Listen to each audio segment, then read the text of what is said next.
Ok, ya estamos conectándonos.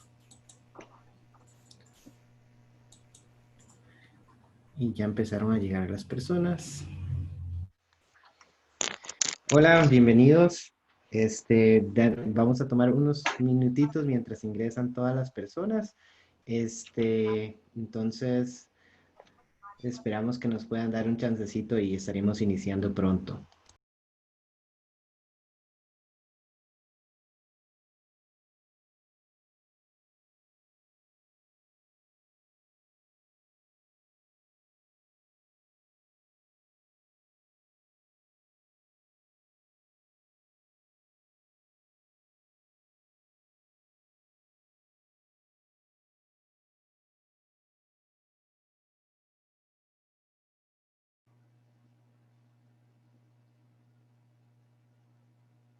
Bueno, bienvenidos y bienvenidas a todas las personas que están ingresando. Como ya dijo Adrián, vamos a dar unos minutos más para dejar a las personas ingresar y ya pronto comenzamos. Mi nombre es Helen Gutiérrez y yo voy a estar moderando la sesión de hoy. Y vamos a comenzar en unos, tal vez 1 o 2 minutos.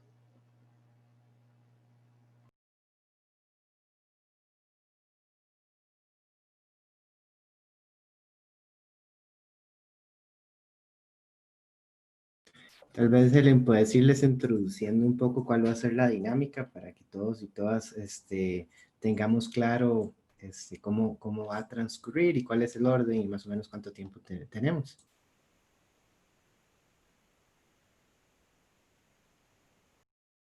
Se trata de la justicia climática y vamos a tratar de pintar unas pinceladas de lo que la justicia climática puede llegar a verse en América Latina. Digamos, vamos a empezar la sesión hablando un poco de las bases conceptuales, entonces, qué es la justicia climática y qué implica. Y luego vamos a entrar un poco como en cómo la justicia climática se puede luchar y verse desde la perspectiva de las comunidades y desde el territorio. Y vamos a cerrar con algunas reflexiones y luego lo vamos a dejar abierto al público para que nos hagan preguntas. Y bueno, ya para empezar a presentar a los colegas y las colegas que están presentes hoy, voy a ir en orden de presentación. Entonces, primero vamos a tener a Astrid Puentes.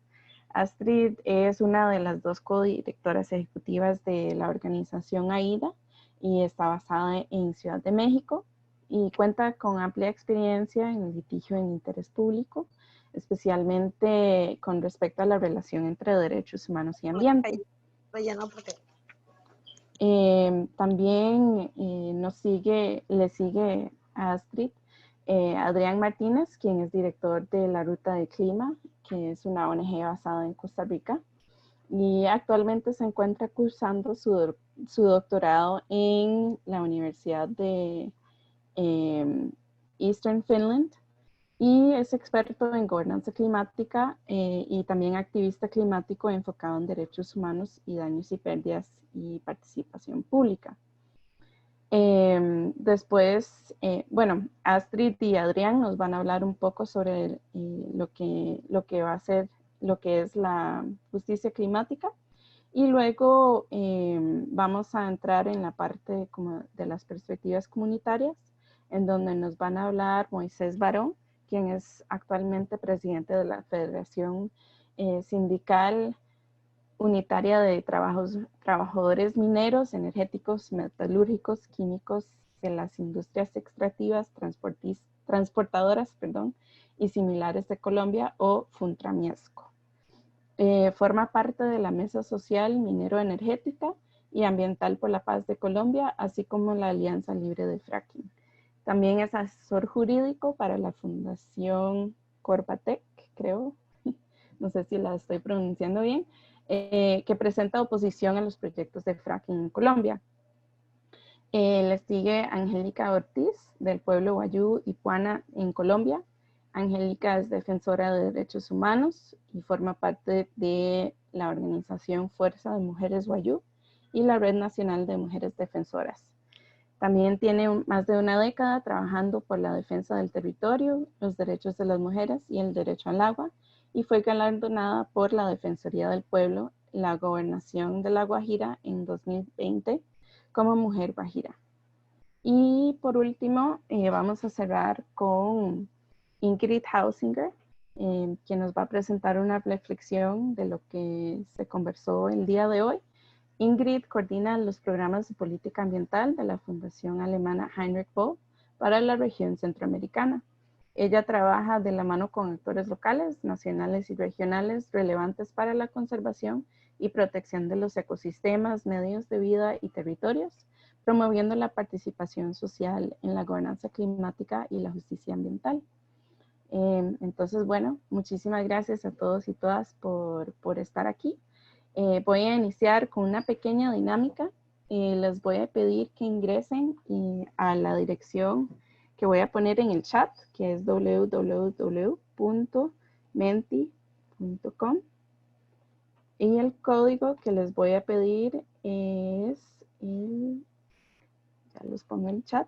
El código es 3221. Y la primera pregunta que les voy a presentar es, ya les comparto mi pantalla, es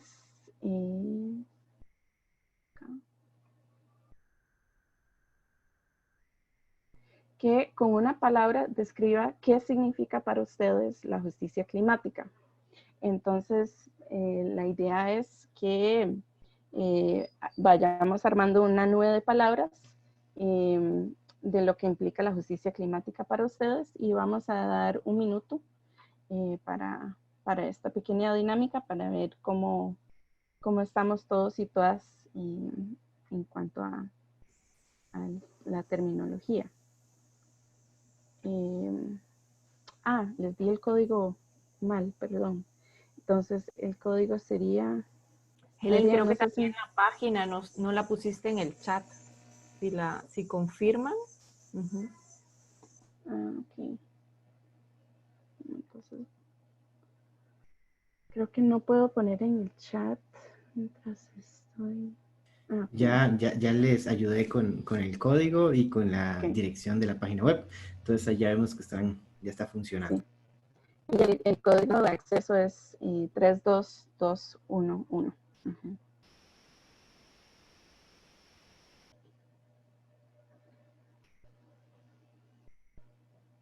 Entonces vamos a dar tal vez unos 30 segundos más.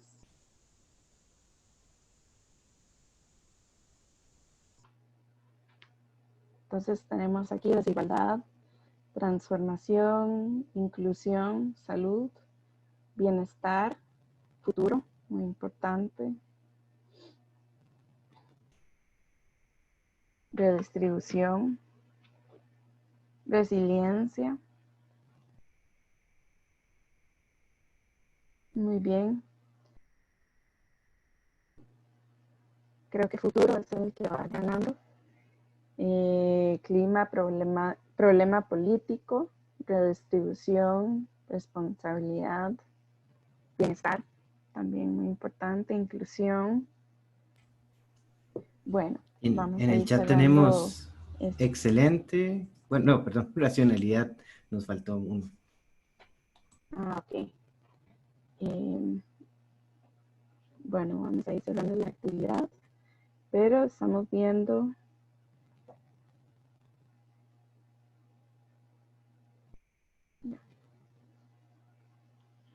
Ok. Bueno, muchísimas gracias por participar. Estuvo muy bonita la actividad. Veo que también nos pusieron racionalidad y vida, que también son fundamentales para la justicia climática. Y bueno, le voy a dar la palabra ahora a Astrid para que empiece la conversación el día de hoy. Bueno, muchísimas gracias por acompañarnos a todos y todas, por sacar de su tiempo para que conversemos un poco sobre qué significa justicia climática o qué puede significar desde sus perspectivas. Yo lo que voy a compartir un poco con ustedes es un poco de conceptualizando un poco qué es la justicia climática. Entonces, como Helen les comentó, nosotros somos, la Ruta del Clima es una ONG que promueve la participación del público en las decisiones climáticas y para nosotros el tema de la justicia climática es muy importante porque es algo que creemos que podemos construirlo todas y todas. Y entonces cuando decimos que la justicia climática es un movimiento, ¿a qué nos referimos? Ah, este, nos referimos un poco a lo que es cambiar la narrativa climática y centrarse en los derechos de las personas y de la naturaleza, reconociendo el derecho o reconociendo los derechos de las poblaciones más vulnerables y la urgencia que éstas tienen para que los impactos del cambio climático pues sean atendidos de manera correcta. También en general, digamos, tratando de consolidar esa visión de que lo que tenemos que hacer no solo es que volver la justicia climática un reclamo político de todas las personas, sino también qué es en sí. La justicia climática implica eh, abordar la crisis climática, la problemática del cambio climático y las emisiones que hemos liberado a la atmósfera, tomando en cuenta la equidad y la protección y la realización de los derechos humanos. Y esto implica dos principios que son súper importantes, que están en el Acuerdo de París, que son transversales y son aplicables a todo lo que nosotros llamemos dentro de la acción climática, de lo que queremos hacer para responder o para mitigar las causas del cambio climático. Y una de esas palabras claves es responsabilidad. Y esto implica que lo que usualmente todos oímos, de que somos responsables, de que el cambio climático es causado por las acciones de las personas, pero también esta responsabilidad implica que es diferenciada, o sea que no todos tenemos una responsabilidad por igual, ni tenemos, por ejemplo, las mismas capacidades para resolver o para enfrentar el cambio climático. Entonces, desde que nos planteamos la acción climática y la respuesta al cambio climático y cómo detener el cambio climático, el Acuerdo de París y toda la estructura de la gobernanza internacional sobre el cambio climático reconoce de que no todos hemos aportado lo mismo para causarlo y no tenemos las capacidades para enfrentarlo o para detener el cambio climático. ¿Por qué? Porque no todos estamos emitiendo la misma cantidad y también no todos tenemos la misma cuota de poder o la misma cuota de capital económico para responder al cambio climático o para realizar los cambios socioeconómicos necesarios para poder detenerlo. La otra palabra que es clave dentro de la perspectiva de justicia climática es equidad, que también se puede interpretar como justicia. Entonces, cuando hablamos de justicia aplicable a la acción climática, lo estamos viendo lo podemos ver en diferentes dimensiones, y eso es importante para podernos imaginar cuándo y cómo podemos reclamar justicia climática en las acciones climáticas. Se puede ser procesal, tanto para participar en las decisiones como para reclamar justicia distributiva, por ejemplo, en cuanto a los costos, quién paga quién causó qué y cómo se distribuyen los beneficios. Por ejemplo, cuando tomamos una acción o priorizamos realizar algo, por ejemplo, una medida de adaptación, si escogemos entre priorizar un tren eléctrico o la creación de ciclovías o cualquier otro diferente tipo de acción, ¿a quién va a beneficiar eso? Y si es justo ese beneficio, si es proporcional. Y también justicia restaurativa o retributiva, en tanto, por ejemplo, los daños que sufren las comunidades a raíz del cambio climático merecen esas comunidades, las más vulnerables, tener ayuda y son responsables ellos por ese cambio, por esos daños que están recibiendo. Y también la podemos ver entre generaciones, por ejemplo, entre jóvenes y personas mayores o viejos, entre países, entre el norte y del sur, o a nivel nacional, por ejemplo, en clases sociales entre lo urbano, entre lo rural.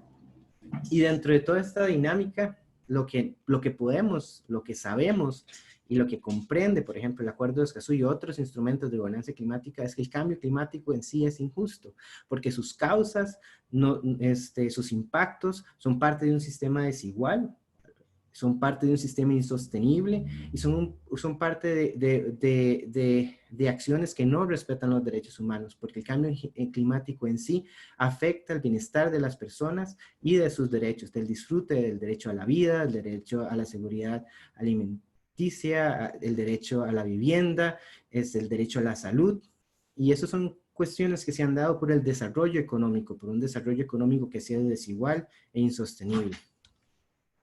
Entonces, cuando hablamos de cómo podemos aplicar la justicia climática en la acción climática, básicamente lo que estamos hablando es que la acción climática, las cosas que hacemos para responder al cambio climático tienen que ser basadas en la ciencia, tienen que ser construidas desde las comunidades, con un enfoque de derecho y de género, que tomen en cuenta el derecho de la compensación sobre los daños y pérdidas que sufren las comunidades, que sean coherentes con la lucha contra la pobreza y la desigualdad, y eso es algo que nos olvidamos mucho. Por ejemplo, el Acuerdo de París tiene dentro de sus objetivos la lucha contra la pobreza y la lucha por el desarrollo sostenible como parte de las metas que tienen que darse de manera paralela. Tiene que ser descolonizadora porque tenemos que verla desde nuestras perspectivas, desde nuestros intereses. Tienen que ser acciones sostenibles, contextuales, urgentes y que reflejen esa responsabilidad diferenciada que tenemos entre los países, entre las generaciones y entre nuestras mismas poblaciones, para que la acción que se dé genere beneficios justos y distribuya los costos de manera equitativa. Y eso se puede reflejar con el tema de los daños y pérdidas. Así muy rápidamente, daños y pérdidas es eso, esos daños, esos impactos, esos daños y pérdidas que generan los impactos en las comunidades, en el territorio, después de que no pudimos adaptarnos a los cambios que genera el cambio climático. Son todas esas cosas que percibimos después de que vienen eventos extremos como huracanes, sequías, inundaciones, plagas, enfermedades por vectores. Todos esos daños que sufrimos, que pueden ser económicos o no económicos, son los que lo podemos clasificar como daños y pérdidas. Entonces, ¿cómo podemos ver un ejemplo de justicia estructural? De cómo el sistema descarta el tema de la equidad y descarta el tema de la responsabilidad. Dentro de la Convención Marco, los países decidieron por consenso no hablar sobre el derecho de las poblaciones vulnerables de recibir compensación y que se defina de quién es responsable por esos daños y pérdidas que están sufriendo. ¿Y por qué eso es importante? Porque como dijimos, el cambio climático genera impactos en el territorio, impactos que antes las personas no tenían injerencia. Por ejemplo, los huracanes siempre han ocurrido, pero ahora ocurren con mayor intensidad, con mayor frecuencia, y eso genera daños y pérdidas específicamente y desproporcionalmente en las poblaciones más vulnerables. Y sin embargo, la comunidad internacional ha decidido estructuralmente que eso es un tema que no se va a hablar. ¿Y eso qué genera? Eso genera violencia, y eso genera de que no haya una respuesta estructural hacia los daños y hacia la violación en los derechos que ellos sufren. Y eso es un reflejo de cómo la gobernanza climática puede generar acciones que son injustas, y por lo cual es tan importante que las personas participen en los procesos de gobernanza para que este tipo de discusiones, cuando se toman esas decisiones, sea a nivel internacional o a nivel nacional, cuando se define una política o un proyecto, pues reflejen los principios de la justicia climática en relación con los derechos humanos, en relación con la responsabilidad, en relación con la equidad que debe guardar la acción climática al implementarse y al diseñarse en nuestros países.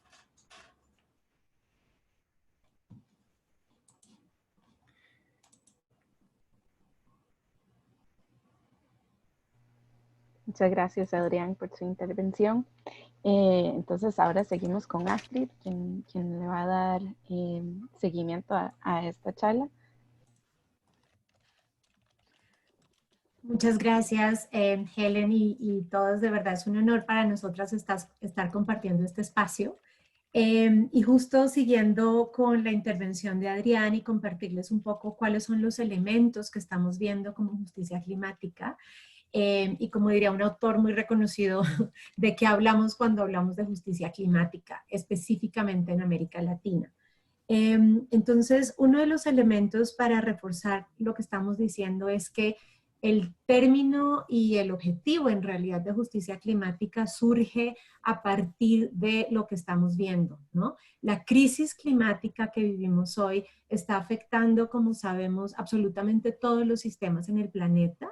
de acuerdo con incluso lo que mencionó el secretario general de Naciones Unidas y la alta comisionada de Derechos Humanos, Michelle Bachelet, la crisis climática es la mayor crisis que la humanidad enfrenta y la amenaza más importante para los derechos humanos. O sea, esto es un tema que tiene que ver no solamente con números, con número de emisiones, sino que tiene que ver con una perspectiva humana. Y esto es lo que le está faltando por ahora justamente a la acción climática. Esta perspectiva humana y la perspectiva desde la naturaleza para incluso abordar de fondo los problemas que la crisis climática está enfrentando y sobre todo que está causando. Y aquí algunos elementos para recordar también lo que mencionaba Adrián y lo que ya tenemos reconocido tanto en el sistema interamericano, en el sistema universal de derechos humanos e incluso en el Acuerdo de París, es que la acción climática debería tener una perspectiva de derechos humanos, considerando los pueblos indígenas, los niños y las niñas y los jóvenes, los y las trabajadoras, las personas mayores y sin duda también una perspectiva de género y de los derechos de las mujeres. ¿Y por qué resaltamos esto tan importante? Que no es teórico y es porque en la acción climática mayoritaria que se está implementando son elementos que no estamos viendo y desafortunadamente de manera incremental estamos viendo que la acción climática está siendo vista como una perspectiva técnica, solamente científica y que está, digamos, enfrentando todos estos fenómenos que vemos en el planeta, desde una perspectiva de los números y en algunas ocasiones también casi que estamos viendo la solución de los problemas siendo implementada por quienes son responsables de esto sin asumir la responsabilidad que les atañe. Simplemente para recordar, el cambio climático está afectando, como mencionaba, todos los sistemas del planeta. La temperatura del océano está derritiendo todos los hielos en el planeta también, implicando la acidificación de los océanos, aumentando inundaciones, el nivel del mar, etc. Incluso está agravando la contaminación del aire. Y esto es importante porque en América Latina 80% de la población vivimos en ciudades. Entonces también es esencial tener esto en cuenta y es de nuevo, digamos, una perspectiva que necesitamos fortalecer. Como mencionaba Adrián, la crisis climática ha sido causada en diferente medida por diferentes actores. Y aquí tenemos una gráfica en donde evidenciamos cuál es la contribución de las emisiones a cambio climático por cada país. Obviamente ustedes ven, de acuerdo con el círculo arriba de cada país, la dimensión de la aportación de las emisiones, que pues no ha sido proporcional, ¿no? Si bien, como mencionaba de nuevo Adrián, todas las personas somos responsables y tenemos que asumir la responsabilidad, es esencial que esto se asuma de manera proporcional y es lo que aún no estamos viendo y lo que necesitamos que pase. Y el nivel de implicación y de afectación a la crisis climática también es diferente.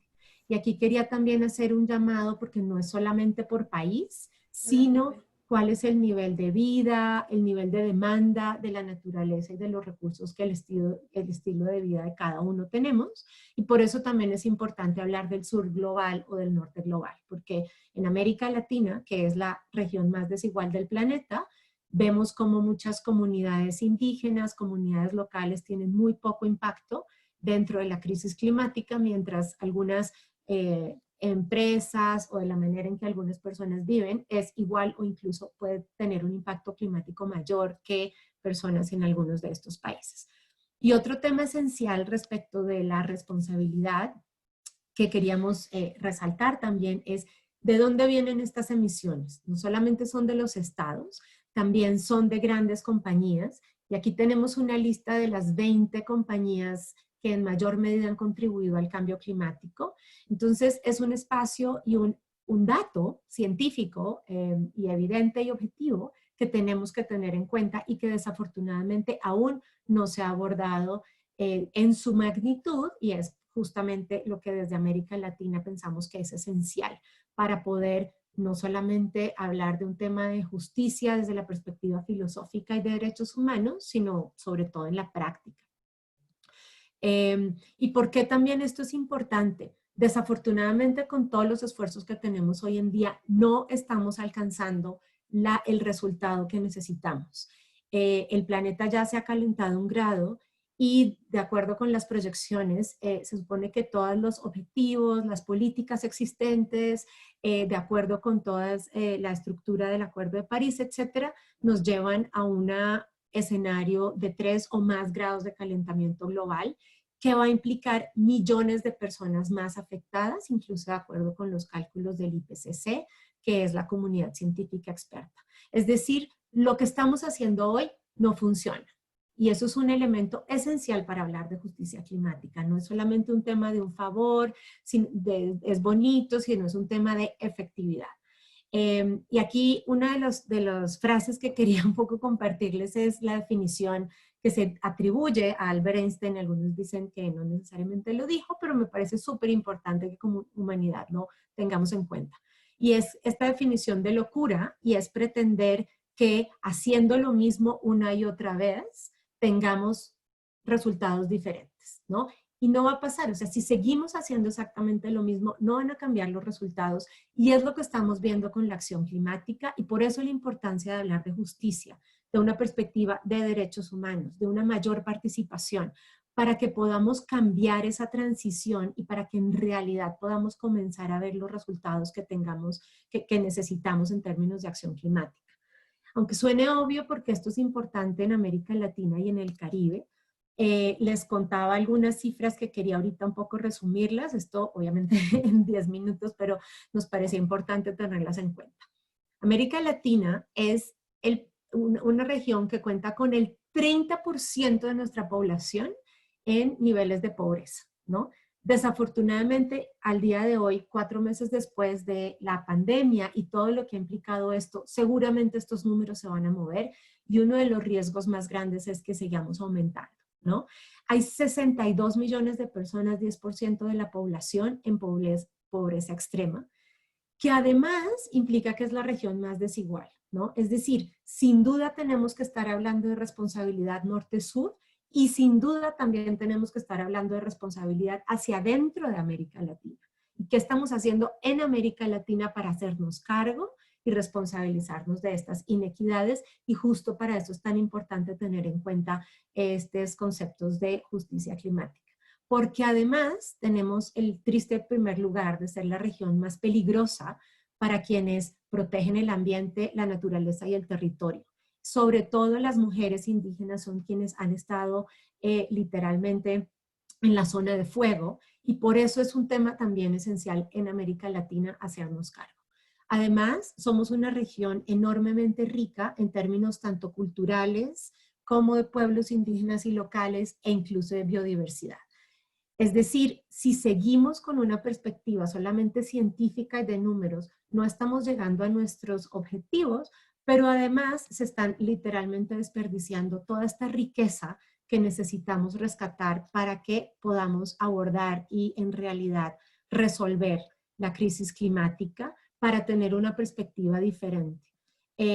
Obviamente cuando hablamos de crisis climática y de la justicia climática, estamos hablando de todos los sistemas. Sabemos que son decisiones y procesos muy complejos. Y en ese sentido, me parece importante como intentar empezar a resumir y ver incluso qué implica. Esta es una idea, ¿no? Como lanzarles de insumo de qué estamos hablando, ¿no?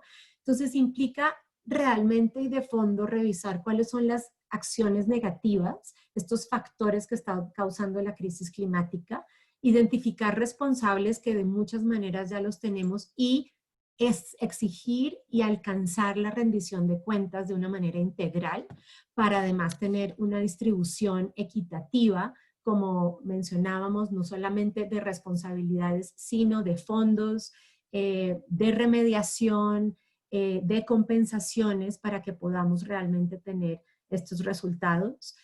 Necesitamos hacerlo. El IPCC y toda la comunidad científica insiste en algo que incluso los pueblos indígenas y muchos movimientos sociales en América Latina llevamos décadas diciendo, que como vamos mal, y necesitamos hacer una revisión profunda del modelo extractivo que está pues acabando con nuestras riquezas y con nuestra gente.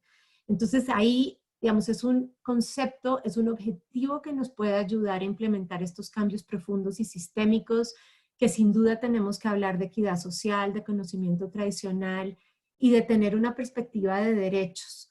Cuando hablamos de derechos no estamos hablando de favores, no estamos hablando de tener una perspectiva social solamente por una perspectiva ética y moral, sino sobre todo porque es un tema de derechos. Y, por ejemplo, los pueblos indígenas, los pueblos locales, grupos como las mujeres indígenas, ¿no? Los pueblos afrodescendientes, niños y niñas, jóvenes, las y los trabajadores, tienen y tenemos mucho que aportar a estas soluciones, que son voces que hoy en día no están incorporadas dentro de la acción climática y de muchas maneras por eso es que no están dando los resultados que necesitamos.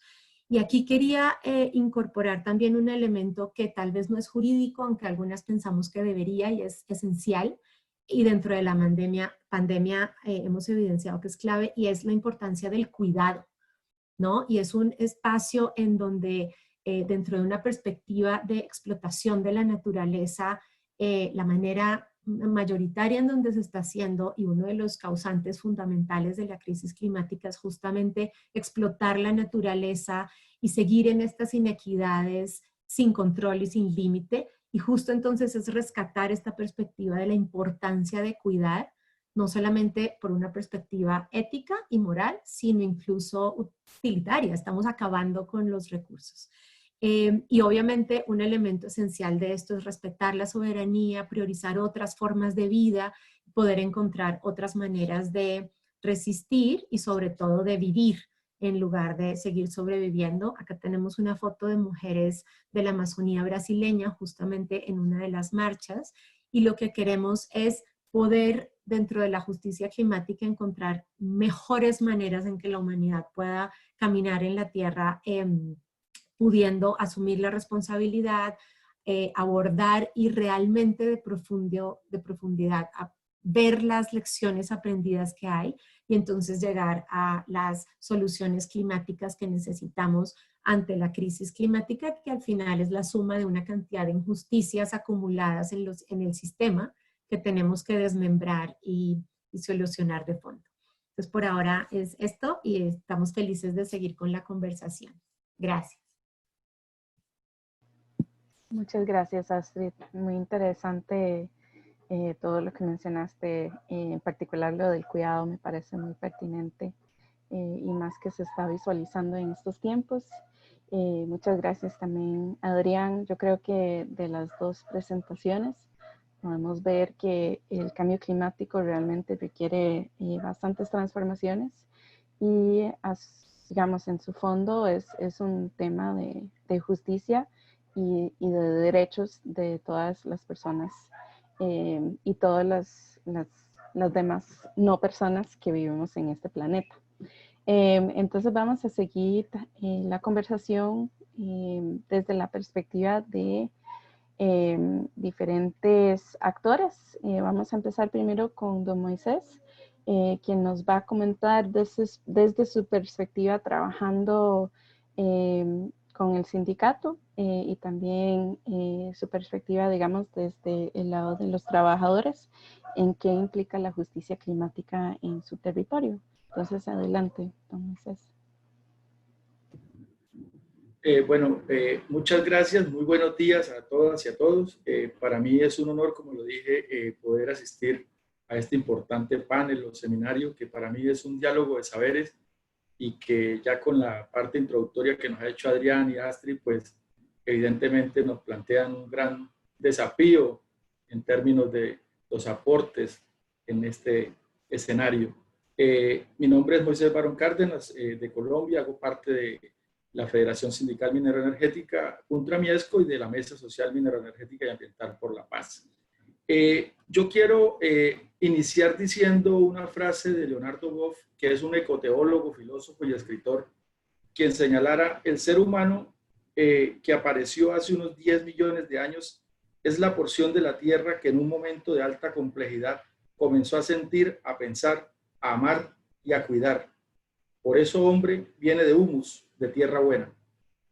Con esa frase lo que quiero introducir es un elemento del debate con relación a cuál es el papel que nos corresponde asumir a los trabajadores con relación a los elementos de una transformación y a los elementos que se plantean con relación a la justicia climática.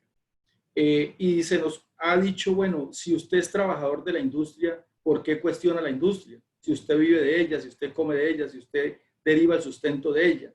Y entonces nos ponen allí una suerte de bloqueo y nos quieren hacer responder a un interés de la ética del trabajo y responder a un interés gremial y a un interés meramente reivindicativo desde el punto de vista de ese beneficio. Pero aquí entonces esta frase de Leonardo Boff nos recuerda cuál es la relación en la condición de seres humanos y por qué los trabajadores somos parte del territorio.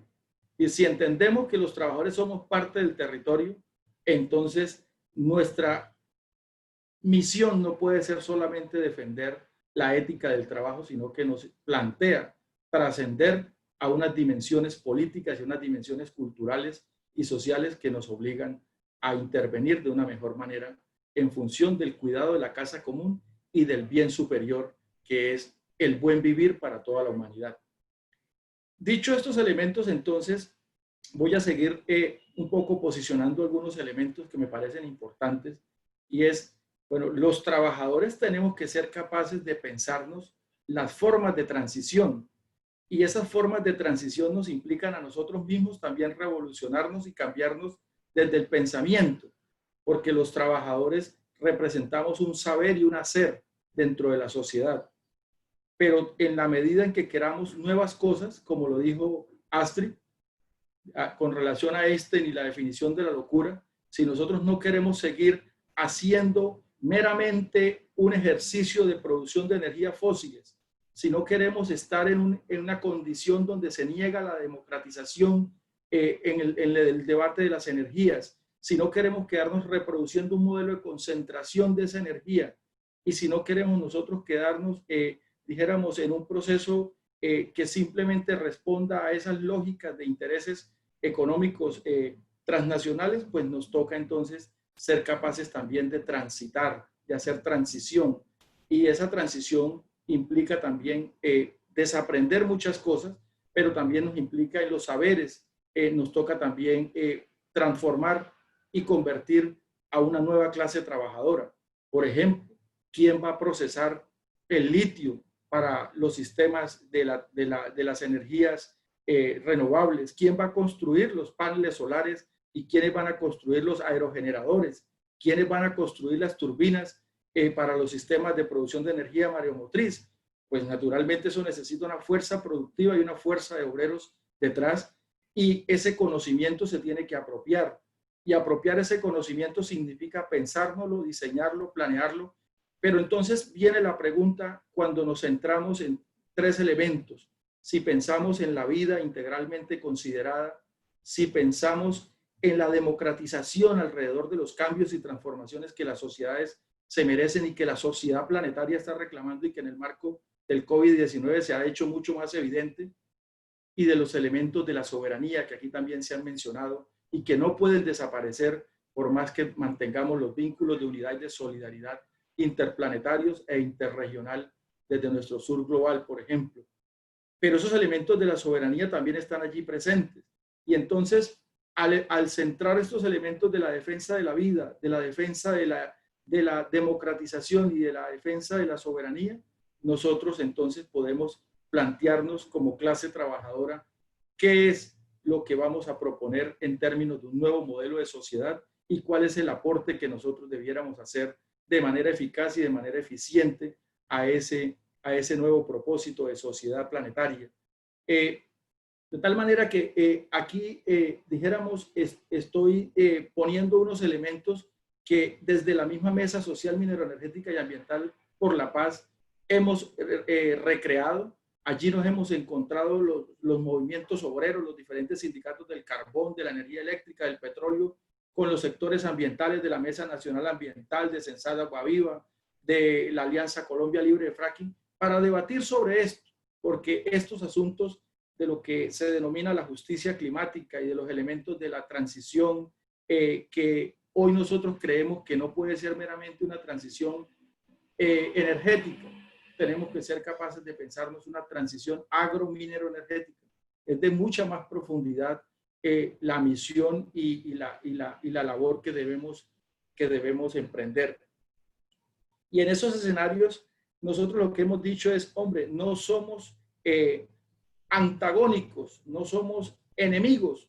Aquí los sectores de las fuerzas productivas del trabajo y los sectores obreros tenemos por esa condición de ser parte del territorio una conexión directa con los movimientos ambientales, con las luchas ambientales, y por eso necesitamos sumar, aunar esfuerzos, hacer causa común, caminar hacia un mismo horizonte, lo cual no significa, y un poco para poner sobre la discusión, cuando ahorita Adrián decía que en los elementos de la justicia climática debe haber una perspectiva de los seres humanos y la naturaleza. Pues mire que a veces hay un desencuentro entre la perspectiva de los seres humanos con la perspectiva de la naturaleza.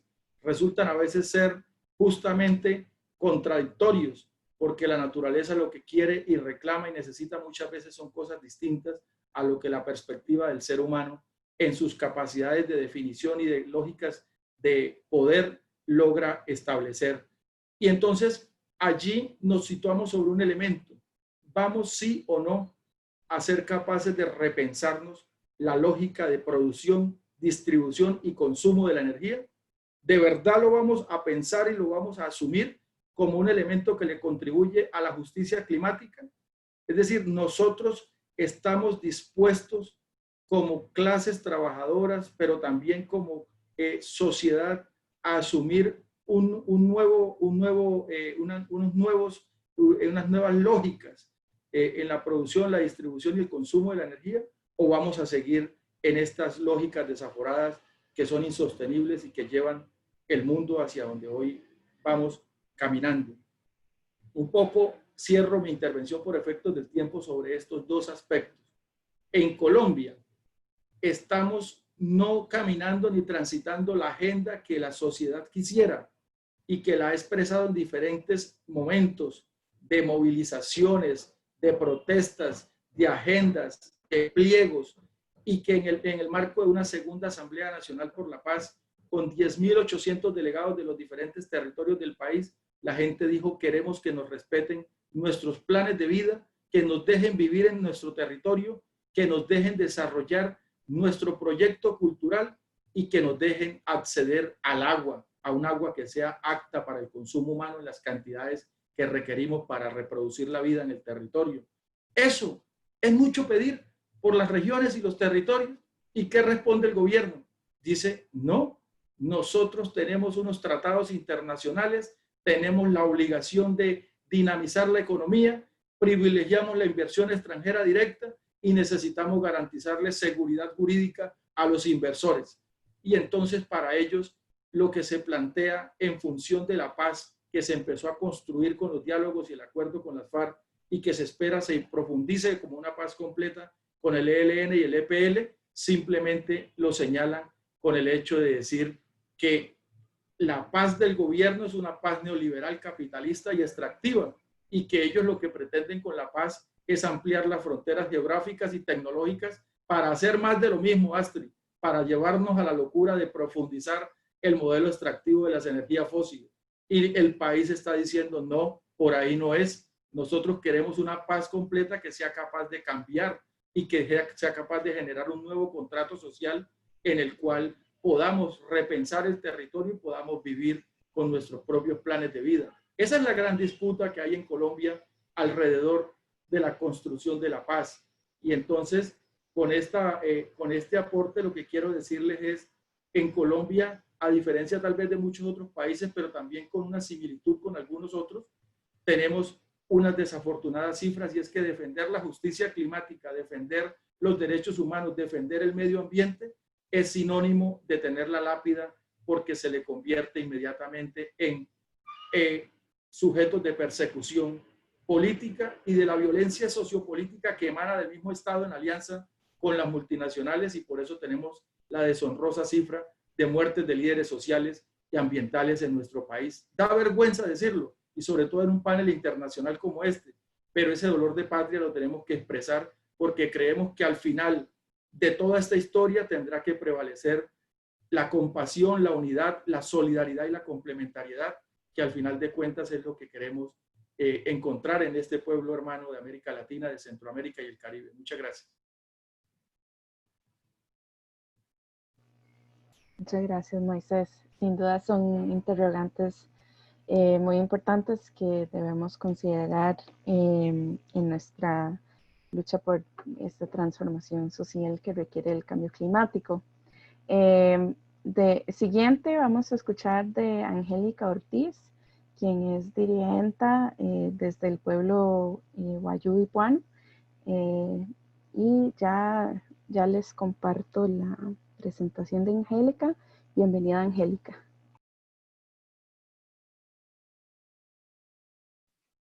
Bueno, buen día para todos y todas. Agradecida por la invitación a este importante seminario donde estaré hablando desde la perspectiva, desde las comunidades y los territorios. Por favor, siguiente. Un poquito como para ubicarlos en el espacio. Siguiente presentación, por favor. Para ubicarlos en el espacio. Bueno, yo estoy en La Guajira, al norte de Colombia. Estamos en frontera con Venezuela y con el Mar Caribe. Helen, pasa por la diapositiva. Siguiente slide, por favor, para Angélica. Creo que debes poner Enable Edit y luego presentar. Bueno, Perdón, pensé que estaba pasando. La otra, lo hago desde acá. La segunda, por favor. Aquí. No, la anterior. Esa. Bueno, este es el mapa de Colombia. Nosotros estamos en la puntica, lo que se ve en rojo. La Guajira se divide en 3 zonas, alta, media y baja Guajira por su vegetación. A la alta es más desértico, a la media un poco menos, y aquí en la baja, donde estoy yo, es un poco más, la vegetación es mucho más extensa. Siguiente, porfa. El primer mapa, después de esta. Siguiente. Esa. Bueno, esta es la extensión de La Guajira. La zona donde está ubicada la mina de carbón a cielo abierto más grande del mundo. Para esto decirles que pues atraviesa desde el municipio de Barrancas, pasa por otros 4 municipios más y termina en el Mar Caribe, en Puerto Bolívar, donde sale el carbón hacia Europa y otros países. Siguiente, por favor. Entonces voy a hablar rapidito sobre cómo está el territorio en este momento y después estaré hablando sobre el tema de la justicia. Como lo pueden ver en la diapositiva, este territorio está concepcionado en su totalidad casi para proyectos de modelo económico que van de hidrocarburos, pero también minero energético. Pásalo, por favor. Bueno, aquí hubo algo. Hablamos entonces, algo salió mal, sobre los pasivos ambientales y ahí nos detenemos sobre los daños que hay en el territorio para adentrarnos entonces en el tema de la justicia climática. ¿Por qué estamos hablando de justicia y de dónde sale el término de la justicia? La justicia sale de los daños irreversibles que se le han hecho a la naturaleza. Lamentablemente, la minería, y como pueden ver en la diapositiva, utiliza una maquinaria muy grande. No es el carro pequeño, la camioneta que se va abajo no es un dibujo, es una fotografía. Y a la mano derecha de la pantalla entonces vemos los PIP o los mantos donde se hace daño a diario en nuestro territorio. Esto causa y ocasiona enfermedades. La mayor parte del tiempo están haciendo gases de combustión y a eso vemos cómo se va aumentando los pasivos ambientales cada día porque no hay un plan de mitigación para esto. Lamentablemente en La Guajira se han desaparecido para darle paso a la mina de carbón más grande a cielo abierta, que es de capital de BHP Billington, porque también hay que hablar de sus casas matrices, Anglo American y Glencore. Esto, pues, para darle paso a este pit que tenemos acá, entonces hay que talar, y la tala es a gran escala.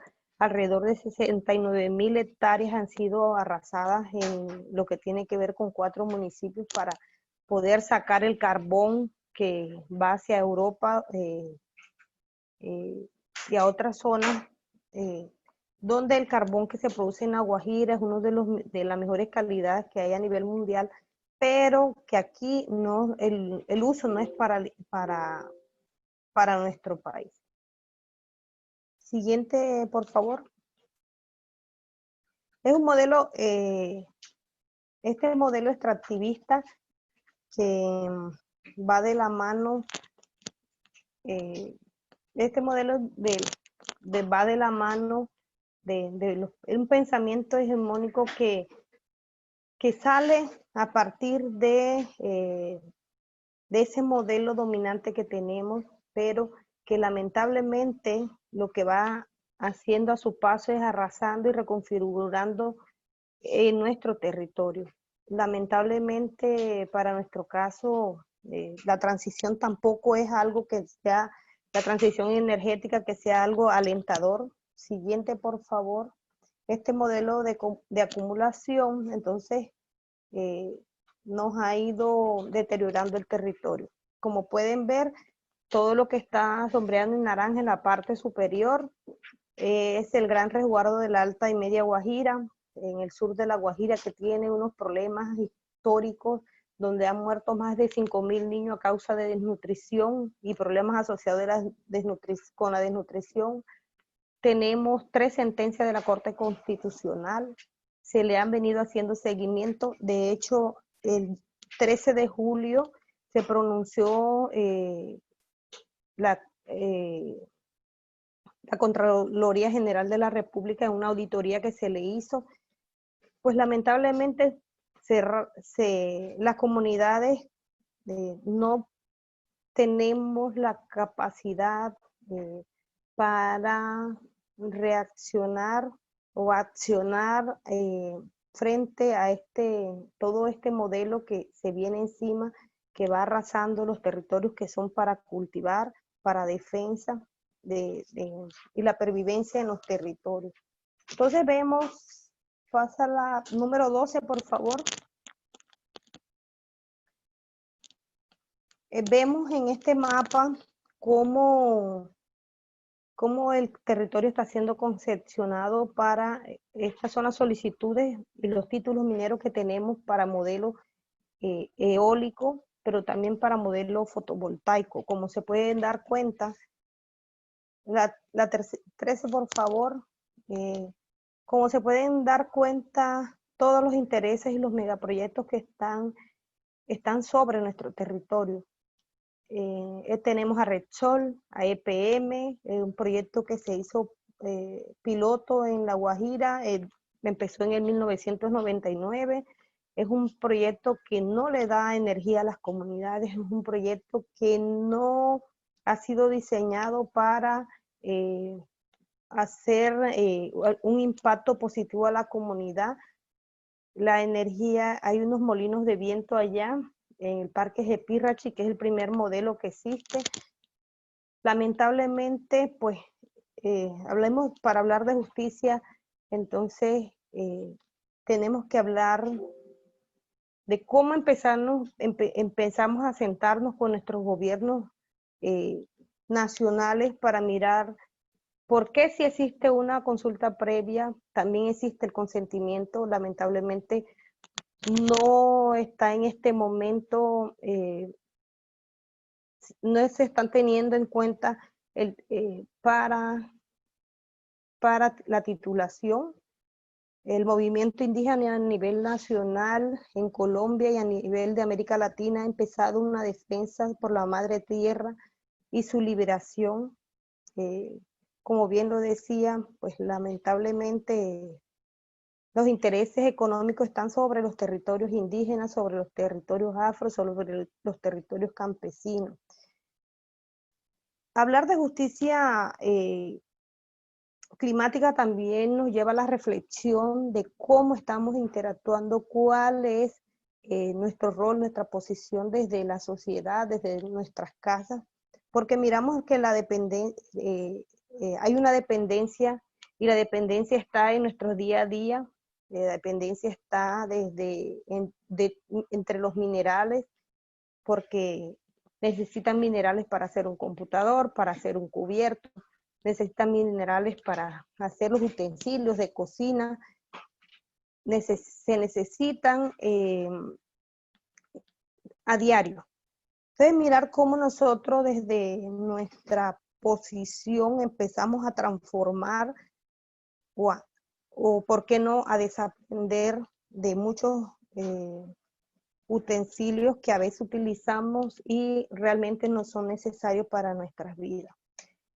Miramos cómo estos cuidados, entonces, que desde el movimiento indígena se están fortaleciendo en algunas partes de América Latina, están naciendo ante la destrucción de extensiones de tierra, hasta la destrucción de las comunidades, de las culturas, de los planes de vida que hablaban anteriormente, y también mirar cómo empezamos a hablar de la justicia climática, pero subsanando los pasivos ambientales que ya tenemos en los territorios.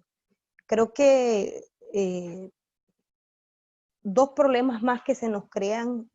Primero es la militarización de nuestros territorios, que también hay que hablarlo, y la extranjerización del mismo. Por ejemplo, de ese tema poco se habla, pero por ejemplo, en el territorio de La Guajira tenemos la extranjerización del territorio alrededor de 5 municipios.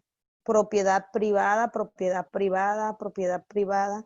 Nos cansamos de ver esos letreros en toda la extensión de la operación minera, y realmente a veces quedamos cortos, porque realmente era donde anteriormente estaban las comunidades que han sido desplazadas. Son más de 25 comunidades afrocampesinas e indígenas que han sido desalojadas de sus territorios para darle paso a la minería, y hoy tenemos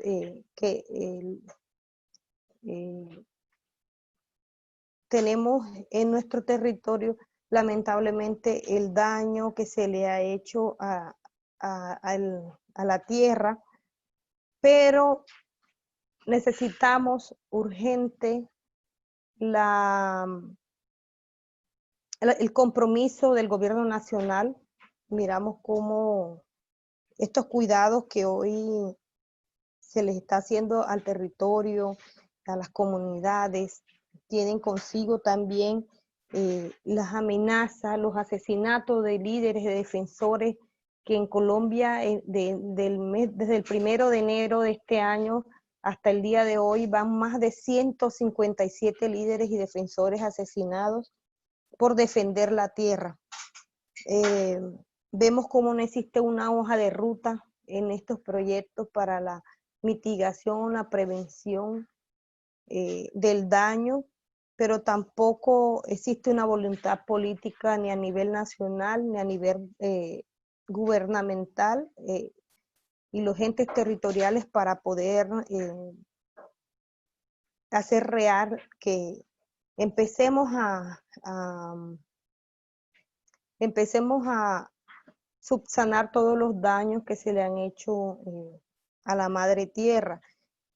Y por eso reitero que hablar de justicia climática no es más que resarcir los daños que se le han hecho a la madre tierra. Gracias.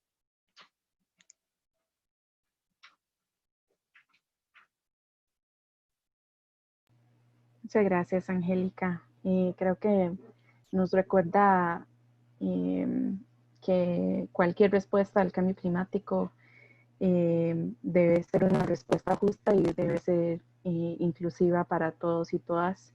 Y al menos, bueno, yo no conocía el caso de La Guajira, entonces muchas gracias por explicarnos un poco lo que están viviendo ustedes en su comunidad. Entonces le paso la palabra ahora a Ingrid, quien nos va a hacer la reflexión de la sesión de hoy. Gracias, Helen. Buenos días, buenas tardes a todos y todas. De verdad, para mí también es un tremendo gusto estar compartiendo con todos ustedes y con todas ustedes, sobre todo con Moisés y con Angélica, que no tenía el gusto de conocerles. Y me ha gustado mucho también escuchar sus reflexiones desde los territorios y desde la lucha en la primera línea, ¿no?, de batalla. Entonces, pues la verdad que hemos oído muchas definiciones y sentimientos de dónde nace el término de justicia climática, y quizás justamente eso es como la primera reflexión que quisiera yo introducir ahorita y que podría ser parte de la discusión, ¿no? Porque muchas veces nos piden una definición precisa y exacta sobre qué es justicia climática, sobre todo periodistas, políticos, tomadores de decisiones. Y es difícil a veces definirla de una manera concreta y rápido porque depende mucho del enfoque y de dónde surja esa demanda de justicia. Y vemos ahora de que surgía de resarcir los daños a la naturaleza, que surge, hablamos mucho de pérdidas y daños, pero también surge de esta demanda del sur por sus derechos, hablamos de equidad y hablamos de reconocimiento de la justicia. Entonces sí hay como algunos puntos en común que quizás deberíamos de volver a retomar para las personas que se están introduciendo como a estos temas, ¿no? Entonces vemos que la justicia climática nace desde el sur global, podríamos decir también, como una petición a limitar el calentamiento en 1.5 grados, como una demanda de justicia, ¿no? Que decimos de que si logramos esto y que es lo que demandamos al mundo, vamos a lograr que el sur global siga siendo habitable, que tengamos menos efectos y que las sociedades que no hemos sido las responsables de generar en su gran mayoría los gases de efecto invernadero, no tengamos que pagar por los efectos del cambio climático. Partimos entonces que estamos hablando de una injusticia histórica que está instaurada en el problema del cambio climático global, donde las poblaciones del norte global se benefician en un 80% de los gases de efecto invernadero desde la revolución industrial, a pesar que solo tienen el 20% de la población histórica global. Ese es un dato muy fuerte que tenemos que tener presente, ¿no? Se han beneficiado en 80%, pero solo son un 20% de la población global. Otro dato que es bien importante es el monitoreo de vulnerabilidad climática, que señala que los países más pobres contribuyen alrededor de un 30% de las emisiones, pero que pagan un 90% aproximadamente de todos los costos del impacto del cambio climático para el 2030. Y que el 99% de las muertes asociadas con estos impactos también se van a dar en los países más pobres, es decir, en el sur global. Esos dos datos son algo que nos va marcando por qué demandamos justicia climática y de dónde surge esa necesidad, que la podemos definir desde lo que vivimos en nuestro territorio, desde lo que vemos, desde la destrucción de la naturaleza de nuestro territorio, de nuestra comunidad, desde las reflexiones como trabajador en el sector energético, cómo yo me involucro y me veo como parte del territorio, que también esa reflexión me gustó mucho, Moisés, que decías, debemos empezar a vernos como parte del territorio y dejar de hablar solo de la ética del trabajo, sino tenemos que trascender y tener una visión más amplia, vernos como parte del buen vivir, y entonces empieza a tener lógica nuestra narrativa, ¿no?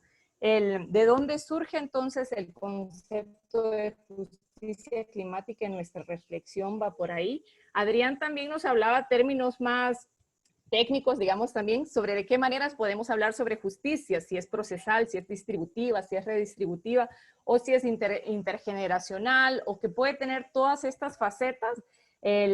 Hablamos de responsabilidades diferenciadas, del que no tenemos las mismas capacidades para responder ante los efectos del cambio climático, y todo eso lo vamos englobando en el término de justicia climática y vamos viendo por qué es tan complicado. Pero el sentimiento surge de lo mismo, de que demandamos una transformación y que demandamos un cambio. Nos decía Astrid también, no podemos seguir haciendo lo mismo que no ha mostrado resultados y esperar que tengamos un resultado diferente cuando evidentemente no lo estamos teniendo. Si seguimos con las mismas tendencias que tenemos hasta ahorita y sin cambios radicales en nuestro comportamiento global, muy probablemente vamos a sobrepasar los 3 o incluso los 4 grados en poco tiempo. Incluso los 1.5 en menos de 7 años, si no tenemos cambios radicales en nuestra conducta. También Adrián y Astrid nos mencionaban que buscamos restaurar y remediar injusticias como parte de la justicia climática, ¿no? Partiendo mismo de estos datos, ¿quiénes son los responsables? Y Adrián nos enfatizaba la importancia de la participación de la sociedad civil en la gobernanza climática por el hecho de que los países prácticamente han decidido que no van a discutir sobre quiénes son los responsables, quiénes son los que deberían de asumir esta responsabilidad y liderar también este cambio, ¿no? Por eso es muy importante que como sociedad civil nos organicemos y participemos en las discusiones y en las propuestas para la justicia climática. Quiero ver por acá, tenía algunas notitas también. Pues bueno, en general quizás también les quiero comentar que nosotros como Fundación Heinrich Böll trabajamos de manera intensa con varios grupos a nivel internacional, con redes, con organizaciones, quienes en su trabajo político y práctico también, como oímos de Moisés y de Angélica, o Adrián, que también es otra contraparte de la Fundación Heinrich Böll, están desarrollando agendas y están basadas en la justicia climática, en la justicia social, en la justicia medioambiental, y están buscando impulsar estos cambios. Y lo que todas y todos tenemos en común que trabajamos el tema de justicia climática es que estamos de acuerdo que para lograrla tenemos que fortalecer y tener movimientos populares masivos. Tenemos que tener incidencia y tenemos que lograr la participación ciudadana de una manera masiva, tanto en las plataformas internacionales como en las locales, como en las nacionales, ¿no? Y además que si queremos que este cambio sea genuinamente democrático y que sea sensible, tenemos que crear también sistemas de control comunitario. Nos comentaba Angélica, por ejemplo, cómo estos proyectos de energía renovable en realidad llegan a causar mayor estrés y a despojar a las poblaciones de sus territorios. Ese es otro punto que también se está dando por la falta de participación de la sociedad civil, porque no tenemos estos sistemas de contraloría y no podemos demandar por falta de información también. Por ejemplo, acá para la región centroamericana, en el 2008, el 45% de todos los fondos climáticos que se dieron para proyectos de clima fue para energía. De ese 45%, solo un 3% fueron para proyectos de descentralización energética. El resto fueron para megaproyectos, ya sea solares, eólicos o, por supuesto, hidroeléctricas, que vienen a generar conflictos y a irrumpir en los territorios. Y no es en realidad la agenda que las sociedades están buscando. También oíamos mucho este término, ¿no? De que no estamos viendo lo que la sociedad está buscando y lo que demandamos en las políticas internacionales y en las políticas nacionales de nuestros gobiernos. Moisés nos comentaba de manera lamentable, ¿no? La respuesta nacional del gobierno ante las demandas sociales y que se enfocan prácticamente en favorecer las inversiones internacionales que continúan profundizando un modelo extractivista que tanto daño nos está haciendo a América Latina. Y sobre todo, hemos escuchado también de manera entre líneas, y por eso quisiera como resaltarlo, porque se ve un poco negativo y Y todo es una situación, por supuesto, estamos en una situación de crisis y eso es lo primero que tenemos que reconocer y que tenemos que lograr comunicar de alguna manera mejor al mundo, ¿no? Para tener la reacción que hemos visto ahorita con la crisis del COVID, que sí es posible que reaccionen políticos, financieras, empresas, sociedad civil ante una situación de crisis y que incluso los mismos medios no hablen de otra cosa que no sea del COVID. Por supuesto, en este momento es justificado, pero ¿qué pasa con todas las vidas que se pierden debido al cambio climático? También es una crisis y no logramos reconocerla como tal. Y hablamos mucho de que no sabemos qué hacer, que no sabemos cómo reaccionar, que el problema es ese, por eso no nos ponemos de acuerdo como gobiernos o como países, como estados, pero eso ya no debería de ser una excusa, ¿no? Ya tenemos muy clara la ruta, tenemos muchas opciones. Les voy a compartir también un link a un libro que como fundación publicamos que se llama Realismo Radical, a donde se presentan 8 líneas de acción que como sociedad civil proponemos para limitar el calentamiento a 1.5 grados. Y sí, son cambios drásticos. La realidad como la conocemos ahorita, en realidad ya no es funcional, ya no es sostenible y no nos podemos imaginar ni terminamos de dimensionar los cambios que tendríamos que hacer, sobre todo en el norte global, para que la vida continúe siendo viable, principalmente en el sur global. Y estos cambios son los que nadie quiere animarse a definirlos, ¿no? Nos mencionaba Astrid, son los estados, pero también son las empresas. Estos grandes del carbono, ¿quiénes los está haciendo responsables por las emisiones que ellos han generado? Lucrándose, por supuesto, con todas estas emisiones que ellos han generado y a costa del deterioro de los territorios y de las sociedades muchas veces en el sur global. Esta discusión no la estamos teniendo a nivel internacional y tenemos que como sociedad posicionarnos y empujar esta discusión. Necesitamos entonces que de verdad los gobiernos se enfrenten a los intereses corporativos. Sin embargo, la esperanza ahorita, la verdad, yo no la pondría en los políticos, ni en los empresarios, ni en los grandes financistas, ni siquiera en el Fondo del Clima, simplemente porque el cambio que tenemos que hacer es demasiado radical y esto no va a generar votos, crea obviamente una situación incómoda, crea molestia. Ahorita nos toca a la sociedad, a los movimientos organizados, a los movimientos de defensa de los territorios, a las comunidades originarias e indígenas, a los movimientos feministas. A nosotras nos toca ahorita asumir un rol protagónico y debemos de entonces informar y empezar a actuar y continuar demandando que se den estos cambios y que nuestros políticos de verdad asuman esta postura y empiecen a frenar a las grandes corporaciones que se están lucrando de los recursos que son un bien común, ¿no? Entonces, como lo que sí les quería resaltar al final es que soluciones hay muchas, caminos hay muchos, y muchos vienen desde el sur global. No solo la demanda de justicia viene desde acá de una manera victimizante, sino las propuestas de solución, la agroecología, muchas de las alternativas de gobernanza de los territorios vienen desde el sur global y que deben de ser tomadas en cuenta en el norte. El buen vivir, que hablaba Moisés también, son modelos que pueden ser tomados en el norte para que ellos empiecen a hablar de su decrecimiento y cómo van a empezar a reducir la cantidad de carbono que están emitiendo ellos y sus empresas, no solo los estados, sino también las empresas, y que no simplemente se vaya en una cuestión de números o a temas, por supuesto, de bonos de carbono, que no es la discusión que queremos tener acá, ¿no? Quiero ver si se me queda algún punto que estuvieron mencionando que me gustó mucho también. Bueno, creo que por ahí iría, ¿no? Adrián nos enfatizaba la importancia de la participación de la ciudadanía en la gobernanza climática para que justamente este tipo de decisiones, como dejar de hablar de pérdidas y daños, no se den. O para que justamente fondos del clima en energía se vaya en un 42% a grandes megaproyectos de renovables en vez de financiar la descentralización energética, que es lo que deberíamos de estar tratando de financiar, ¿no? Angélica igual nos hablaba cómo la justicia es revertir los daños de la naturaleza y cómo estos proyectos también pueden, que sean de energías renovables, también pueden dañar un territorio. Moisés nos hablaba del papel que le corresponde a las y los trabajadores y cómo vernos como que no podemos vernos como simples fuerzas productivas, sino que debemos concebirnos como parte del territorio.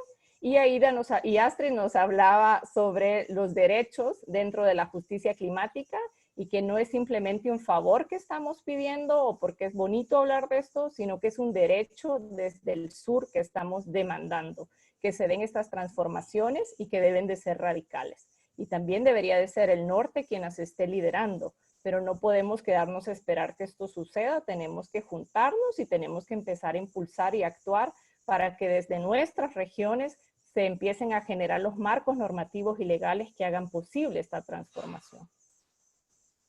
Quizás para que tengamos discusión, Helen, me voy quedando por ahí. Si se me quedó algo, me dicen o lo vamos tomando en la discusión, ¿no? Perfecto, muchas gracias, Ingrid. Entonces vamos a seguir con las preguntas. Entonces voy a leer las preguntas y luego cada quien pueda responder, digamos, lo que prefiere. La primera pregunta dice con respecto a la decisión de la COP de no establecer responsabilidad del marco del artículo 8 de París, que viene enfocado más para Adrián.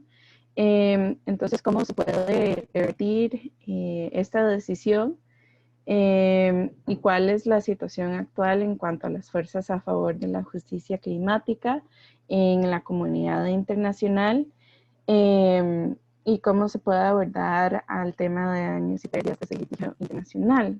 Luego la siguiente pregunta, esa era de Juan Ignacio Rodríguez. La siguiente pregunta de Víctor Moreno, desde cómo, bueno, no, eso no era una pregunta, pero era más como para entablar la conversación sobre cómo la justicia climática también involucra la erradicación de la pobreza, la exclusión y la desigualdad. La siguiente pregunta de Alejandra Serra, ¿qué medidas se pueden tomar si aún cuando cortes domésticas fallan en contra de empresas responsabilizándolas por los daños ambientales que con sus acciones y omisiones han causado? Las empresas se niegan a pagar y a reparar a las comunidades que se han visto afectadas, como por ejemplo el caso de Chevron en Ecuador.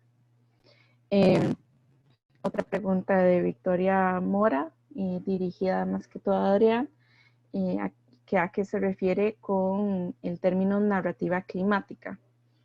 De parte de Ángela Rojas, nos pregunta qué podemos hacer de una manera urgente con los proyectos de termoeléctricas en donde se van a utilizar carbón en Colombia. De parte de Francisco Reynoso, cuando se habla de responsabilidades diferenciadas, ¿quiénes deben asumir sus obligaciones climáticas? ¿Serían los países o las empresas? ¿Y por qué seguimos hablando de China como responsable de las emisiones de gases de efecto invernadero y no las empresas transnacionales que están ubicadas ahí? También vi una pregunta publicada en el Q&A de parte de Víctor Montero, quien señala que Mary Robinson en su libro de Justicia Climática, que la transición a una economía de energías limpias implica también pensar que esta transición se piensa en cómo ofrecer alternativas de reinserción laboral de todos los trabajadores de la industria de combustible fósil que dejarán de laborar para estas empresas. Entonces, si vemos como hace 2 días en New York Times que las firmas de fracking y petroleras están aplicando a procesos de bancarrota, muchos de esos trabajadores quedarán al aire. Se ha pensado en los trabajadores de América Latina y cómo desarrollar programas de reinserción. Y la última pregunta, para que nos da chance de abordar algunas, es de Ramón Morales. Así como los proyectos de energía renovables generan despojo y conflictos, esto también sucede con la electromovilidad y el caso particular del litio en Sudamérica. Desde la sociedad civil y el sur global, debemos distinguir las falsas soluciones, sobre todo aquellas que gozan de gran popularidad, como la de los autos eléctricos, que al final reproducen modos de vida insostenibles y que tienen como costo la vida de comunidades y biodiversidad en nuestros territorios. Entonces, ¿cómo hacemos visibles estas realidades locales a nivel global para evitar que el boom extractivista de la transición sea una fase más en el proceso histórico de colonización que ya hemos sufrido por siglos? Entonces, no sé quién quisiera empezar. Yo podría empezar, si quieren. Wow, qué montón de preguntas y qué diversidad de preguntas. Aquí traté de tomar nota, entonces voy a empezar con las que tal vez son más fáciles.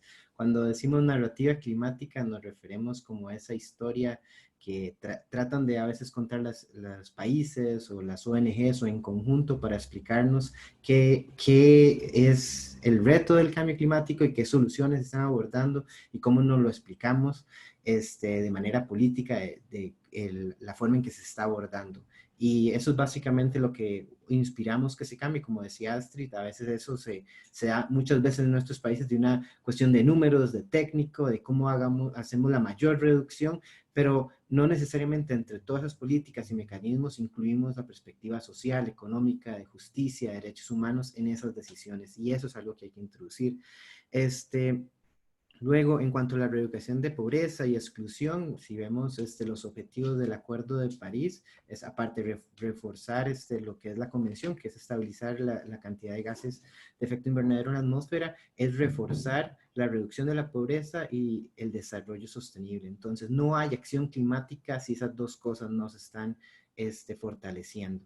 Por otro lado, en lo que es la decisión de la COP, todas las decisiones de la COP, digamos, están los acuerdos, el Acuerdo de París y la Convención Marco, y a raíz de eso se hacen reuniones y se toman decisiones. Esas decisiones no son legalmente fuertes porque son interpretaciones de los artículos, interpretaciones basadas en el consenso de todos los países. Por ende, son sumamente débiles porque primero se pueden revertir, especialmente si no hay consenso de todos los países, porque solo cuando hay consenso se puede tomar una decisión. Y eso también es parte de lo injusto y tal vez de nuestra necesidad de la descolonización, porque hemos asentido colectivamente todos nuestros países a que, por ejemplo, sobre daños y pérdidas únicamente no se hable de responsabilidad legal ni de indemnización, en específicamente el tema que afecta a las poblaciones más vulnerables de nuestros países. Y eso en sí tiene una violencia estructural muy fuerte que deberíamos atender. Vamos a ver si puedo responder algunas otras preguntas. ¿Quiénes deben responder por las responsabilidades diferenciadas? Bueno, depende del nivel. Cuando estamos a nivel internacional, tenemos que hablar entre los países. A nivel nacional, tenemos que hablar también entre empresas, y a veces con las transnacionales pues se confunde más porque tienen a veces más derechos y más fortaleza que nuestros propios países, y quien puede obligarlos son terceros países donde esas empresas están localizadas. Entonces una discusión, digamos, multinivel que tenemos que dar en todos los espacios para que se asigne las responsabilidades, y eso es una de las debilidades. La responsabilidad y equidad es algo que se puede pedir en toda la acción climática. Sin embargo, desarrollar mecanismos para hablar con eso es algo que le da alergia y le da resfrío a todos nuestros países y algo que no se desarrolla. Y en cuanto al tema de impactos climáticos, es un tabú. Yo voy a responder una más para no quitar tanto tiempo. Vamos a ver. En cuanto al litigio, digamos, el litigio sobre impactos climáticos y sobre eso es totalmente viable. De hecho, esa es la principal excusa de muchas ONGs del norte, de los países, diciendo, no discutamos soluciones estructurales en los espacios de gobernanza porque ustedes siempre pueden ir a las cortes, pero las soluciones estructurales para el cambio climático es la única vía para que todas nuestras comunidades puedan tener una respuesta que sea a escala, en la magnitud y en la medida que es necesaria. Siempre podemos ir al litigio, y el litigio estratégico es muy útil para mover las discusiones políticas, pero no podemos dejar de lado que las discusiones y las soluciones estructurales se tienen que dar dentro de los procesos de toma de decisión política, sea a nivel nacional o internacional. Muchas gracias.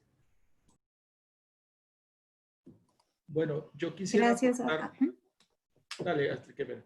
No, quisiera aportar dos elementos. Uno, reafirmando lo que acaba de decir Adrián, que efectivamente el asunto de la justicia climática es un asunto eminentemente político, que reclama una solución política y una voluntad política de todos los estados y por supuesto de los empresarios que fundamentalmente están allí en esas grandes corporaciones. Pero también para ponerlo en el campo de lo litigioso, mientras nosotros no logremos avanzar en tener una corte ambiental internacional al estilo de análisis comparado de lo que es hoy la Corte Penal Internacional, no vamos a tener una fuerza vinculante donde se puedan juzgar con prontitud y con severidad las actuaciones de las personas jurídicas y de las grandes corporaciones. Yo creo que esa es una necesidad imperiosa, porque mientras tanto vamos a estar muy en el plano de las responsabilidades sociales empresariales y de las responsabilidades corporativas, pero no trascendemos a esa capacidad de hacer que quien daña pague. Ahora, mucho más importante que solamente, dijéramos, resarcir el daño causado, es también cómo prevenimos que siga ocurriendo el daño sistemáticamente en los territorios, ¿sí? Ese principio de prevención y de precaución que está en el artículo 10 del Acuerdo de Río, debemos darle prevalencia. Mi respuesta a una pregunta que se hace concretamente frente a si estamos pensando en los trabajadores, yo que hago parte del mundo del trabajo digo sí. Por lo menos hay sectores que estamos ya en esa reflexión y decimos que los trabajadores también tenemos que ser capaces de hacer la transición hacia esos otros saberes y hacia esos otros haceres, porque dije, representa un saber y un hacer. El Servicio Nacional de Aprendizaje, el SENA, en Colombia, que es el ente estatal de formación para los niveles técnicos y tecnólogos, y sobre todo para las capas menos favorecidas de los extractos 1, 2, que tienen menos recursos económicos.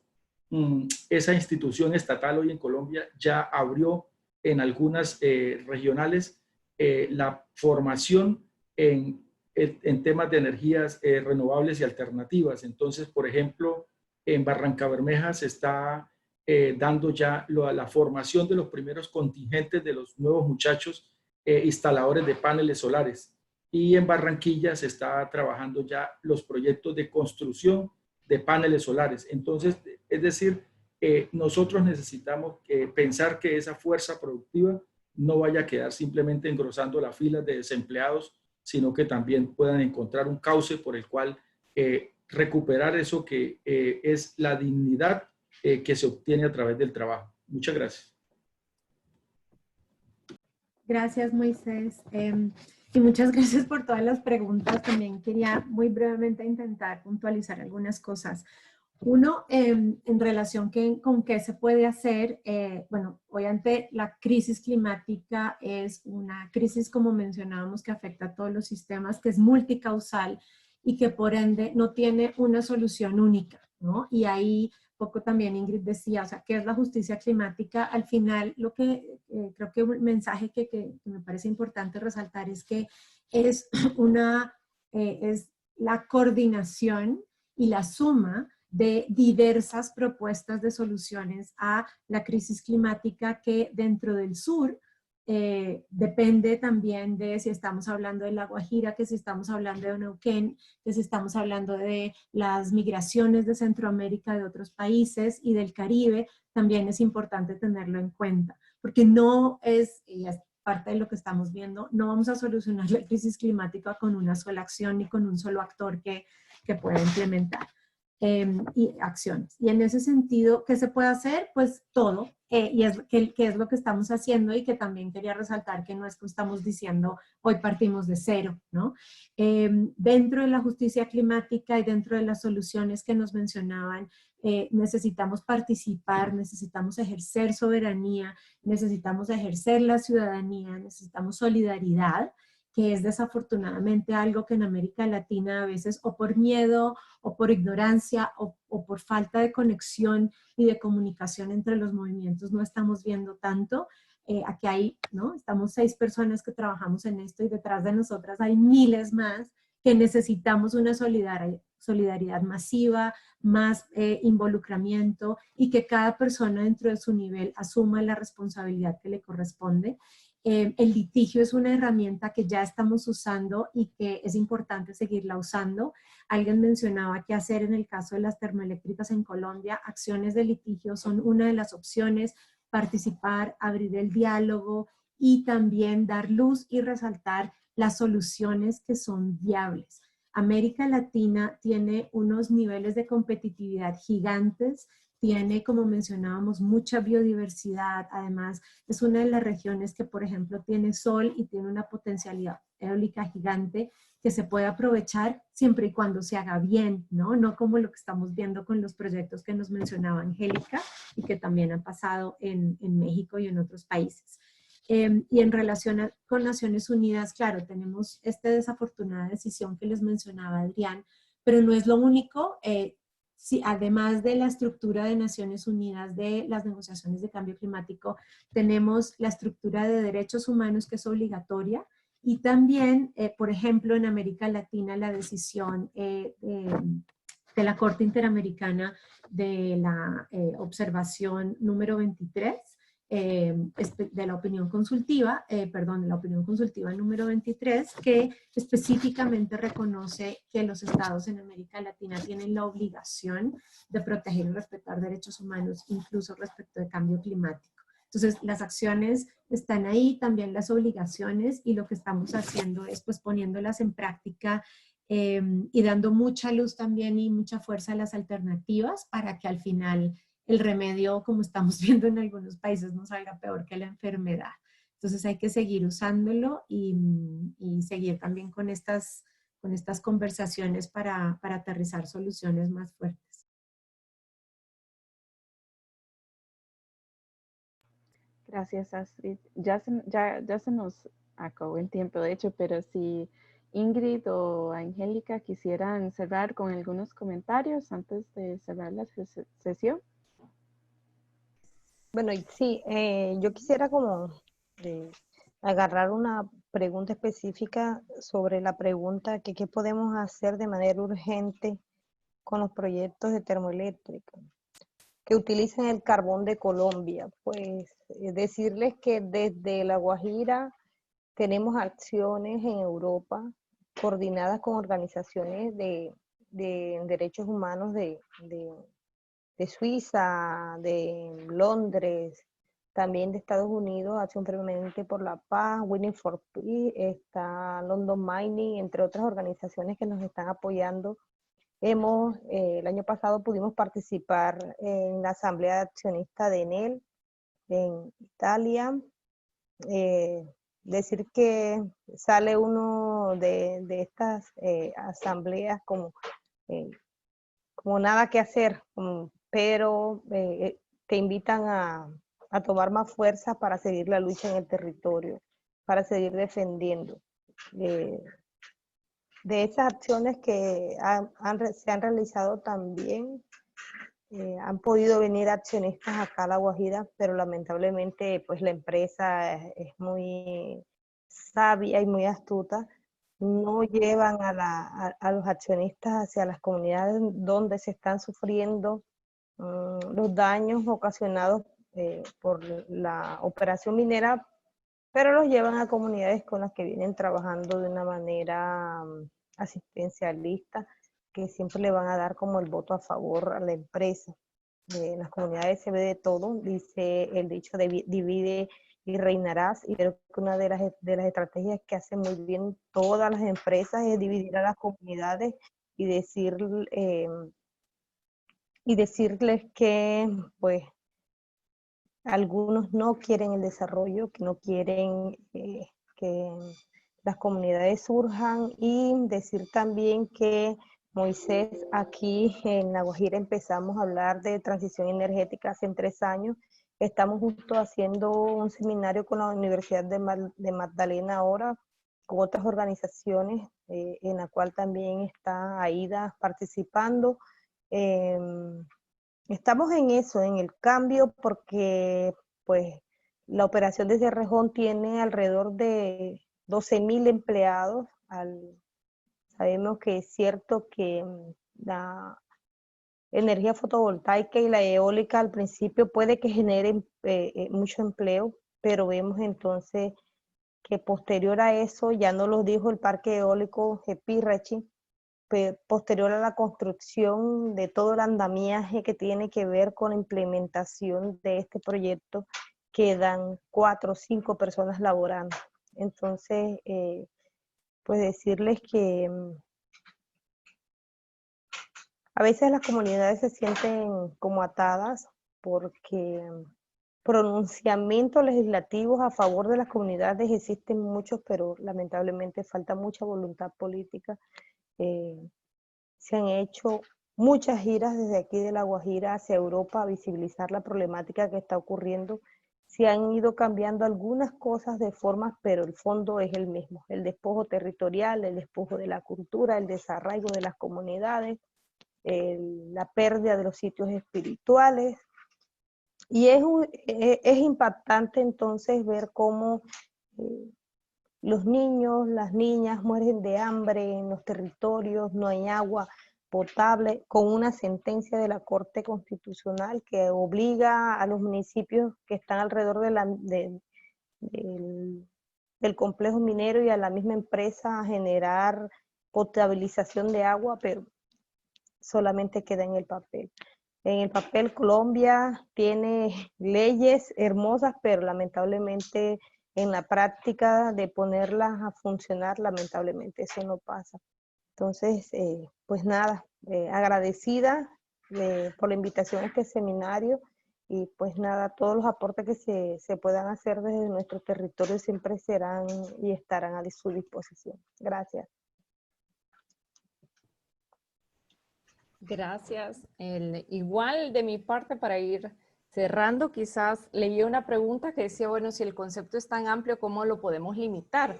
Y eso recalcar nuevamente para que sí quede bien claro, ¿no? O sea, cuando hablamos de justicia climática, partimos de que queremos corregir las injusticias, ¿no? Y partimos desde una empatía universal, lo queremos hacer desde esa empatía universal, desde una solidaridad y de una coordinación. Es una demanda, no es un favor. Es una demanda que tenemos los estados, los países, las comunidades sobre todo, que son más afectadas por el cambio climático y por la crisis climática y que no la han generado. Entonces, demandamos que se transforme estas instituciones que sostienen el crecimiento del capital y que se sostienen en la extracción de los recursos de los territorios donde están las comunidades que van a ser más afectadas y las sociedades. Demandamos que se abandone el paradigma que idolatra este crecimiento y que pensamos que la única forma de crear una vida, un buen vivir, una vida digna para las comunidades es generando más riqueza, más producción y mayor crecimiento. Y ahí también es cuando hablamos de la decolonización, porque no queremos asumir y hacer propios estas visiones cuando existen propuestas desde el sur, nuevamente, como el buen vivir, como la agroecología, que hablan de otro tipo de formas de dignidad de la vida y no necesariamente basadas en la riqueza, en la acumulación y en la continua producción. Entonces, cuando hablamos de justicia climática, sí hablamos de reparar injusticias, hablamos de pérdidas y daños, hablamos sobre quiénes son los responsables y quiénes la van a pagar, pero también hablamos de todo esto que viene atrás, que es esta transformación que no puede ir lo uno sin lo otro. No sirve de nada que tengamos un mecanismo de compensación para pérdidas y daños que sea eficiente y que se logre llevar incluso fondos a las comunidades que están sufriendo ahorita los efectos del cambio climático, si todo este aparataje del capitalismo y el extractivismo que ha generado el cambio climático no cambia. Y el cambio que tenemos que hacer es tan profundo que verdaderamente es difícil de comprender. Tenemos que abandonar la subvención de la agricultura. Tenemos que tener posibilidades de romper contratos que ya están hechos de los combustibles fósiles. Tenemos que tener nuevas formas de acuerdos internacionales y también locales y municipales. Tenemos que tener cambios radicales que a veces son difíciles de imaginar, pero los caminos ya están marcados. Yo estaba leyendo hace unos días que salió la entrevista de Greta, no sé si algunos ya la leyeron, y entonces ella decía en un momento que ya es evidente que nuestros sistemas políticos han fracasado, que nuestra economía ha fracasado, pero que la humanidad no ha fracasado. Y ahorita es que nos corresponde a nosotros como movimientos sociales pues asumir ese rol y dar esa batalla y hacer lo que pareciera imposible posible, porque la existencia de la humanidad depende de eso y la existencia o nuestro futuro depende de eso. Entonces, por ahí me quedo yo. Muchas gracias nuevamente por la invitación y gracias a todas las personas que han atendido. Ellen, si me permite un comentario final. Disculpe. No, es que es importante señalar que este capitalismo que hoy gobierna al mundo nos ha impuesto entonces esta lógica, y dentro de esta lógica, por ejemplo, el asunto de la energía tiene un papel muy determinante en el asunto de la justicia climática, ¿sí? Y por eso nosotros somos unos convencidos de que es necesaria esa transición energética y estamos abiertos a los debates y las discusiones que aquí ya se han anunciado en el chat, pero diciendo, no queremos que sea una transición para que el capitalismo asuma las nuevas fuentes de energía, sino que esta tiene que ser una transición con un enfoque social y comunitario, y que ese enfoque social y comunitario permita los elementos de desfosilizar, de descentralizar, de desconcentrar y sobre todo desmercantilizar la energía. Si logramos concebir la energía como un derecho humano fundamental, habremos dado también un paso gigantesco en este debate de justicia climática. Nuevamente, muchas gracias por su generosidad.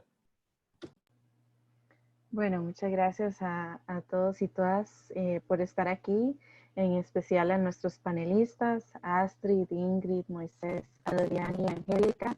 Muchísimas gracias por estar aquí. Yo creo que queda claro que la justicia climática es un tema muy amplio y pertinente para todos nuestros territorios, y hoy apenas dimos una pequeña pincelada de esta conversación. Y les invitamos a los participantes que si quieren continuar la discusión pueden ingresar a nuestras redes y dejarnos comentarios.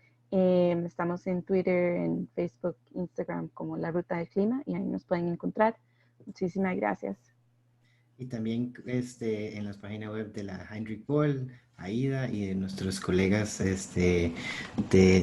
del sindicato y de la red de mujeres, se me olvidó el nombre correcto, perdón.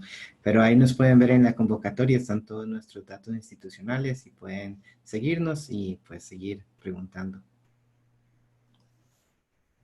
Gracias. Bueno, hasta luego. Gracias, buen día.